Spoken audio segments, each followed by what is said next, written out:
Chers frères et sœurs, bienvenue à notre programme d'aujourd'hui. Nous allons parler sur le rapport mapping des Nations Unies et aujourd'hui nous parlerons sur son troisième chapitre. Nous parlerons de son troisième chapitre. La seconde partie du troisième chapitre, le troisième chapitre est intitulé 1998, entre août 1998 et janvier 2001, la deuxième guerre, c'est-à-dire la seconde partie de cette guerre. Nous en avons parlé premièrement et aujourd'hui nous allons continuer cette seconde partie. La partie 1 de cette deuxième guerre ou encore de cette seconde partie s'intitule, excusez-moi, attaque contre les civils Tutsis. Nous avons couvert certaines provinces ou encore régions du pays et aujourd'hui nous allons continuer avec les autres régions avant de passer prochainement à la partie B qui serait les attaques contre d'autres populations civiles. Ici, nous sommes en train de parler des attaques contre les civils Tutsis, ce que nous avons commencé l'autre fois, et nous allons continuer avec cette partie dans d'autres provinces. Encore une fois, merci beaucoup de nous avoir suivis et nous allons sans plus tarder donc entamer notre programme. Et avant d'entamer ce programme, je vous rappelle que voilà, chaque lundi, donc nous ferons notre programme en Swahili. Chaque mardi, c'est en lingala, chaque mercredi en français et tous les jeudis en anglais à 8h, heure de Kinshasa, c'est-à-dire 8h du soir ou encore 20h. Et nous vous invitons aussi à vous abonner sur notre chaîne, cliquer, aimer et puis partager à la fin du programme. Eh bien, mes chers frères et sœurs, nous allons donc bientôt démarrer avec ce chapitre, comme je l'ai dit. À vous maintenant de vous apprêter. Et nous commencerons par le Katanga. Début août 1998, après le déclenchement de la Deuxième Guerre, le commissariat du district de Tanganyika a organisé une réunion au stade à Kalemi, au cours duquel il a appelé la population à s'enrôler dans des groupes paramilitaires appelés volontaires et à attaquer les Tutsis vivant dans le district. L'incident allégué suivant a été documenté. Début août 1998, des FAC ou encore des forces armées congolaises et des groupes de volontaires ont arrêté les Tutsis vivant à Kalemi. Les hommes ont été détenus à la prison centrale et les femmes dans des maisons sur la colline SNCC ou encore la Société nationale des chemins de fer du Congo. Au cours des jours qui ont suivi, plusieurs dizaines d'hommes Tutsis ont été sortis de la prison centrale et conduits jusqu'au camp marin le camp marin est à proximité de l'aéroport. Les forces armées congolaises ont ensuite exécuté sommairement les forces armées congolaises les ont ensuite exécutés sommairement et ont jeté leur corps dans une fosse commune. Après sa prise de contrôle de Kalemi, le 26 août 1998, les responsables du RCD ont fait libérer de la prison les femmes et les enfants qui s'y trouvaient encore. Ils ont aussi fait exhumer plus de 70 corps ou encore 70 corps au niveau du camp marin et les ont fait acheminer par bateau jusqu'à Uvira où un monument a été érigé en leur mémoire. Comme mentionné précédemment, au début des années 70, une importante communauté Tutsi originaire des plateaux de Minembwe, du territoire de Fizi, nous sommes au sud Kivu, s'était installée dans la région de Viura, localité située à 150 km de Moba, dans le district du Tanganyika. Au cours des années 90, les relations entre les Tutsis de Viura, appelés Banyaviura, et le reste de la population, composée majoritairement des Tabwa, s'étaient fortement dégradées, notamment après l'exécution en avril 1997 du chef coutumier Tabwa par les troupes de l'AFDL, AFDL ou encore APR, et après le déclenchement de la Deuxième Guerre en août 1998, le commissaire des districts de Tanganyika, dans un discours public prononcé à Kalemi, a appelé la population locale à effacer Viura de la carte. Dans ce contexte, l'équipe Mapping a documenté les incidents allégués suivants. Le 15 août 1998, à Viura, des éléments des forces armées congolaises ont arrêté plus de 2000 Tutsis et en ont tué un nombre indéterminé. Le 16 août, les militaires ont notamment exécuté une dizaine de membres influents de la communauté Tutsi locale. Les hommes ont été détenus au camp de Kansalale, dans une église et dans la maison du chef Kabugora. Les femmes et les enfants ont été gardés dans une église et dans l'école primaire de Kasanga. Les arrestations se sont accompagnées du pillage des biens appartenant aux Tutsis. Le 18 août 1998, un groupe d'environ 300 Tutsis qui avaient réussi à s'enfuir et à s'armer de lances et de couteaux a lancé une contre-attaque contre les forces armées congolaises. Au cours des affrontements, les forces armées congolaises ont tué une soixantaine de Tutsis, parmi lesquels le chef Kabugora, incendié toutes les maisons sur leur passage, pillé les biens et volé le bétail des Tutsis. Le bilan total des tueries est difficile à établir.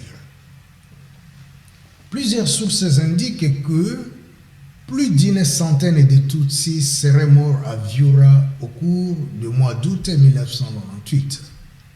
Le 15 septembre, les militaires de l'ANC et de l'APR ont pris le contrôle de Viura et ont aidé les 8000 à 10 000 Tutsis rescapés à partir pour Kalemi. Certains se sont installés au sud Kivu et d'autres sont partis comme réfugiés dans les pays frontaliers. À Moba, en août 1998, des militaires des forces armées congolaises ont exécuté par balle avec l'aide des habitants une quarantaine de membres de la communauté Tutsi, principalement des commerçants et des étudiants. Début août 1998, plus d'un millier de jeunes recrues, parmi lesquels plusieurs centaines de jeunes Tutsis venaient d'achever leur formation militaire assurée par des instructeurs tanzaniens au sein de l'école des cadets de la base de Kamina. L'incident allégué suivant a été documenté. Le 5 août 1998, des forces de sécurité restées loyales au gouvernement de Kinshasa ont tué un nombre indéterminé de jeunes recrues militaires Tutsis ou d'origine rwandaise sur la base militaire de Kamina. Les victimes n'étaient pas armées.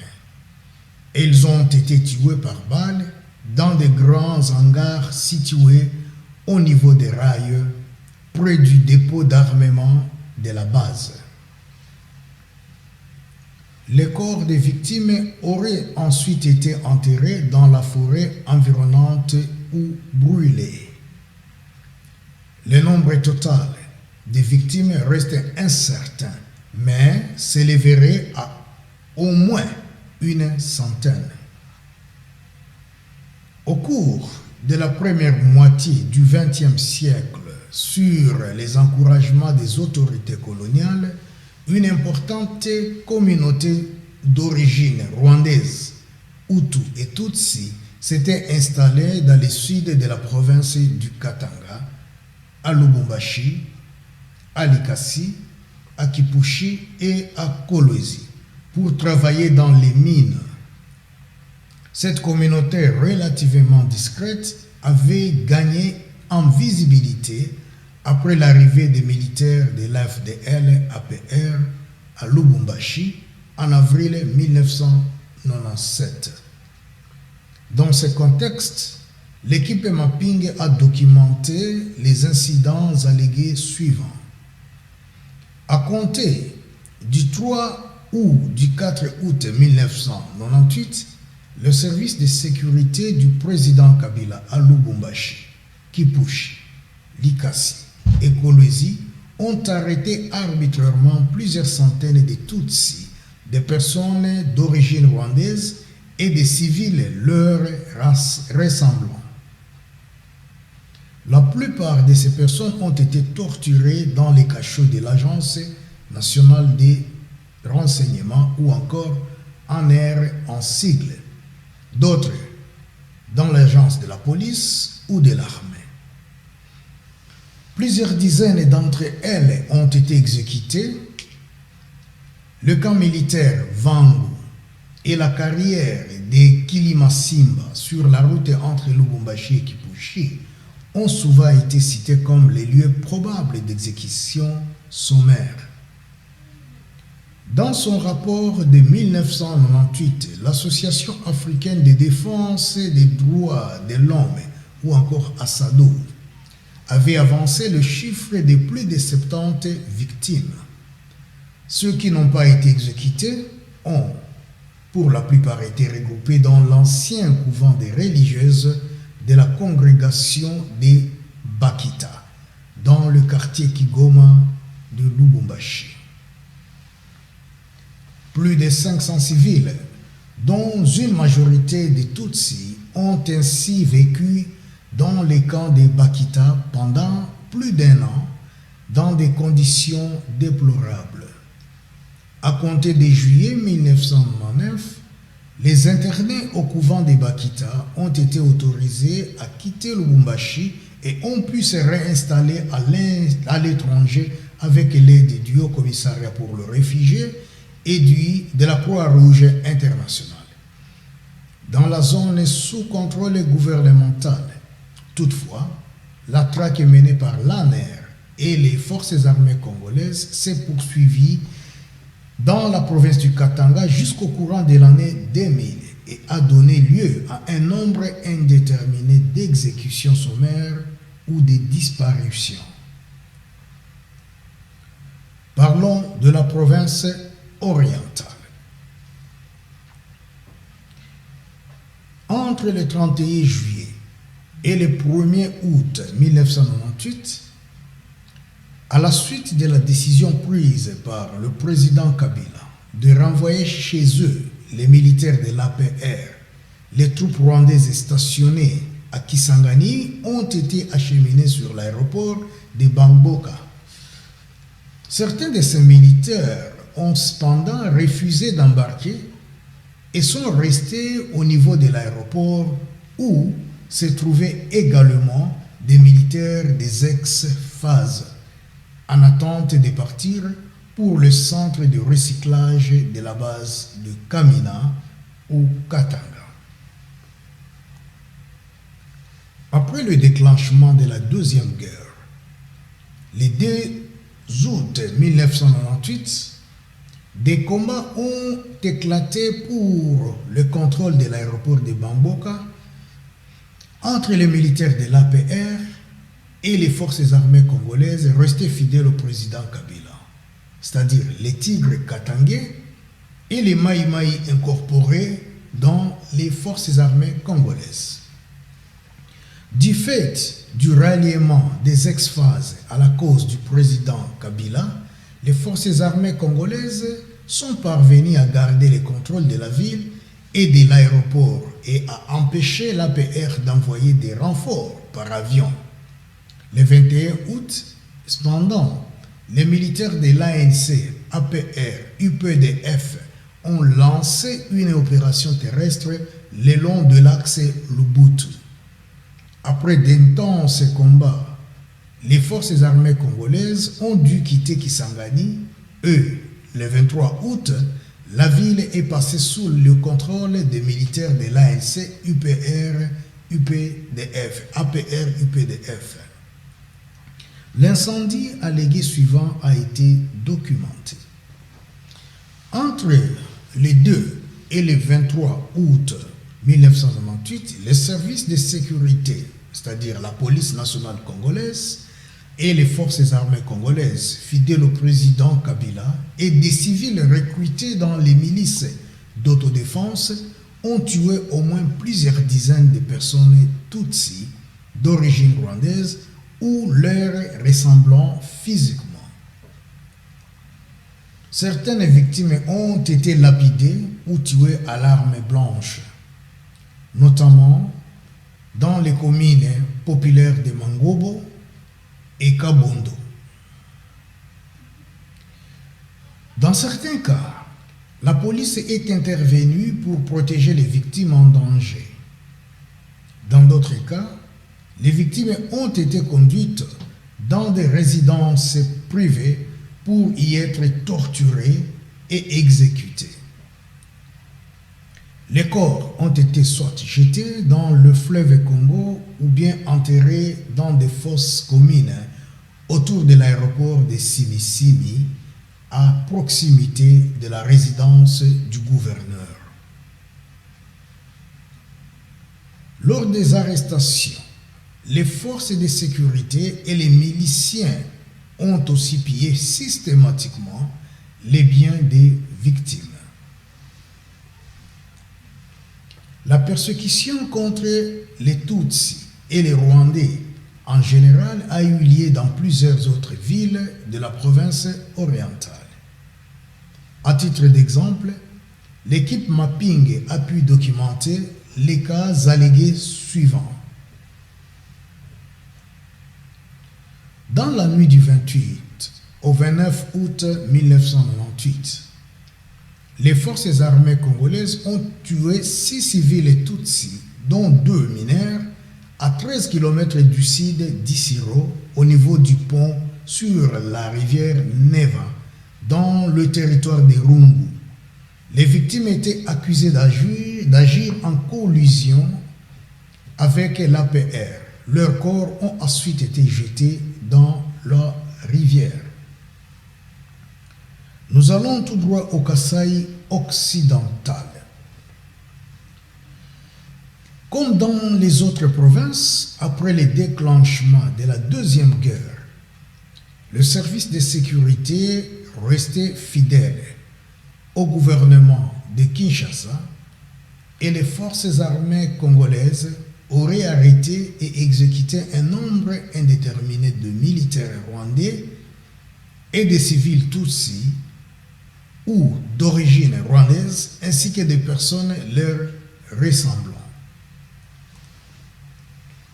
Au cours de la période considérée, plusieurs militaires ex-FAS accusés d'agir en collision avec l'APR et l'ANC ont également été exécutés. L'incident allégué suivant a été documenté. Entre août 1998 et janvier 1999 à Kananga, des forces armées congolaises de la 20e brigade ont fait disparaître environ 80 militaires tutsis mis hors de combat et tué au moins 7 militaires ex-FAS désarmés et un nombre indéterminé de civils, accusés pour la plupart de collaborer avec l'APR et l'ANC. Les exécutions ont eu lieu dans les camps de l'école de formation des officiers de Kananga, en sigle EFO. Les corps des victimes ont ensuite été mis dans des sacs et jetés dans la rivière Lulua. Dans la nuit du 27 au 28 décembre 1998, par exemple, 10 personnes ont été sorties de leur cachot du camp EFO et tuées à coups de marteau. Parlons du Maniema. Après le déclenchement de la Deuxième Guerre, des affrontements ont éclaté à Kindu entre les militaires des forces armées congolaises restés fidèles au président Kabila et ceux ayant choisi de se mutiner. Dans un premier temps, les militaires loyalistes sont parvenus à mettre en fuite les mutins. Comme dans l'ensemble des provinces encore sous contrôle de Kinshasa, le service de sécurité du président Kabila ont multiplié les attaques contre les Tutsis et les civils d'origine rwandaise en général. Depuis la période coloniale, de nombreux originaires du Rwanda et du Burundi s'étaient installés à Kalima pour travailler dans les mines de la région. L'incident allégué suivant a été documenté. Le 18 août 1998, dans les environs de la ville de Kalima, dans les territoires de Pangi, des éléments des forces armées congolaises restés loyaux au président Kabila ont tué au moins 133 civils d'origine rwandaise, parmi lesquels une majorité de Tutsis. La plupart des victimes ont été exécutées par balles. C'était au niveau de la centrale de Rushurukuru et dans la ville de Kakula. Allons tout droit dans la province du Kasaï oriental.